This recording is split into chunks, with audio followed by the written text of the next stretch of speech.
संत मार्कुस के अनुसार पवित्र सुसमाचार अध्याय 13 पद संख्याएं 24 से 32 तक। ईसा ने अपने शिष्यों से कहा, उन दिनों के संकट के बाद सूर्य अंधकारमय हो जाएगा, चंद्रमा प्रकाश नहीं देगा, तारे आकाश से गिर जाएंगे और आकाश की शक्तियाँ विचलित हो जाएंगी। तब लोग मानव पुत्र को अपार सामर्थ्य और महिमा के साथ बादलों पर आते हुए देखेंगे। वह अपने दूतों को भेजेगा और वे चारों दिशाओं से आकाश के कोने कोने से उसके चुने हुए को एकत्र करेंगे। अंजीर के पेड़ से शिक्षा ग्रहण करो। जब उसकी टहनियाँ कोमल बन जाती है और उसमें अंकुर फूटने लगते हैं तो तुम जान जाते हो कि गर्मी आ रही है। इसी तरह जब तुम लोग यह सब देखोगे तो जान लो कि वह निकट है, द्वार पर ही है। मैं तुमसे यह कहता हूँ कि इस पीढ़ी का अंत हो जाने के पूर्व ही ये सब बातें घटित हो जाएंगी। आकाश और पृथ्वी टल जाए तो टल जाए, परंतु मेरे शब्द नहीं टल सकते। उस दिन और उस घड़ी के विषय में कोई भी नहीं जानता, ना तो स्वर्ग के स्वर्गदूतगण और ना पुत्र, केवल पिता ही जानता है। प्रभु का सुसमाचार है। क्रिस्त में माता पिता एवं भाइयों बहनों, आज वर्ष का 33वां रविवार है।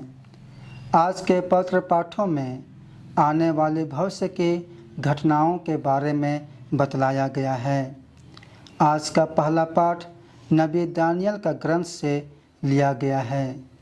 इस पाठ का मुख्य बिंदु हमें धर्म की 4 बड़े सत्य प्रार्थना में मिलता है, जिसमें हम प्रार्थना करते हैं, ईश्वर भले मनुष्यों को अनंत सुख देगा और बुरे मनुष्यों को अनंत दुख देगा। हमारा जीवन परमेश्वर से शुरू होता है और अंत भी परमेश्वर में ही होता है। इसलिए इस दुनिया में हम सदा जीवित नहीं रहेंगे। शरीर के मृत्यु के बाद हम परमेश्वर के पास लौट जाएंगे और यीशु जो पिता के दाहिने विराजमान है वह हमारा न्याय करेगा। वह हमारे सांसारिक जीवन के कर्मों के अनुसार न्याय करेगा। जो भले हैं उनको बुरे लोगों से अलग करेगा। जो भले हैं वे आकाश की ज्योति की तरह प्रकाशमान होंगे और अनंत काल तक तारों की तरह चमकते रहेंगे। लेकिन जो बुरे हैं उन्हें अनंत दुख दिया जाएगा। आज का दूसरा पाठ इब्रानियों के नाम पत्र से लिया गया है।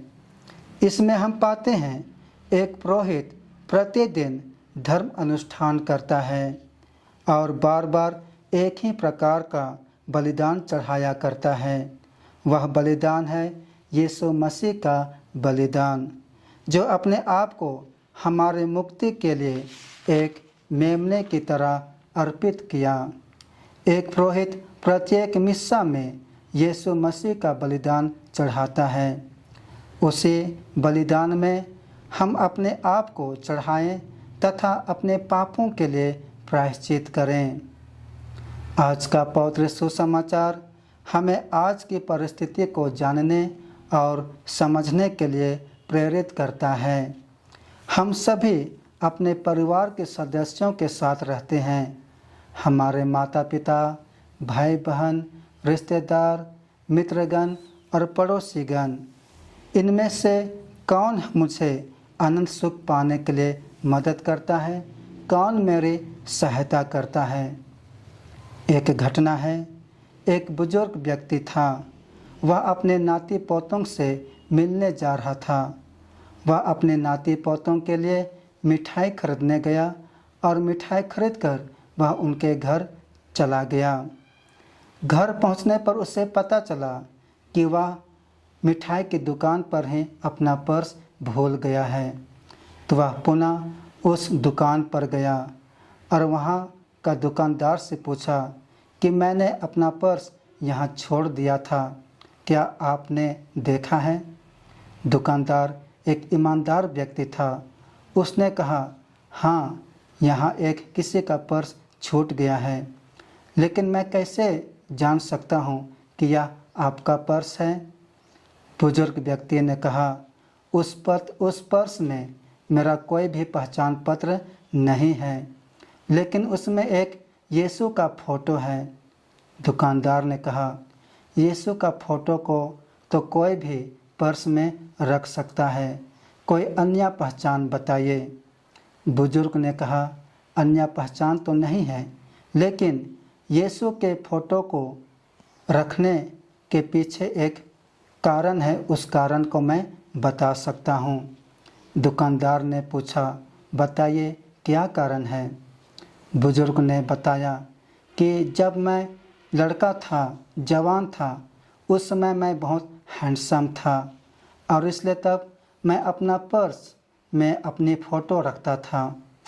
जब मेरा विवाह हो गया तो मैं अपनी पत्नी का फ़ोटो को अपने पर्स में रखता था।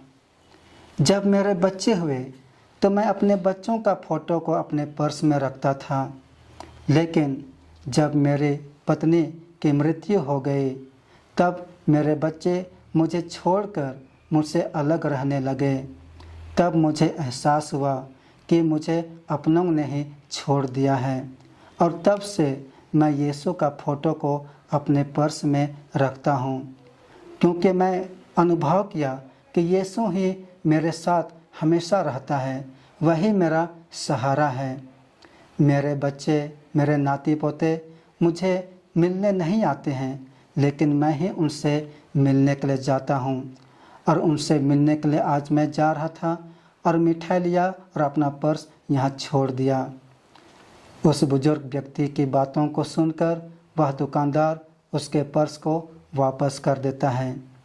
और इसलिए तब आज हमें भी जानने और पहचानने की आवश्यकता है कि कौन मुझे अनंत जीवन तक ले जाने में मेरी सहायता करेगा।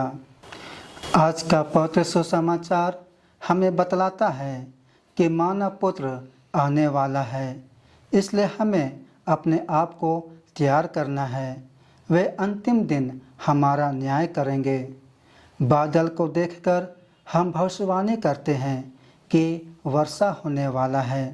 उसी प्रकार आज की परिस्थिति को देखकर हमें समझने की आवश्यकता है। यदि हम बुराई की राह में चल रहे हैं तो हमें भलाई की राह में चलने की आवश्यकता है।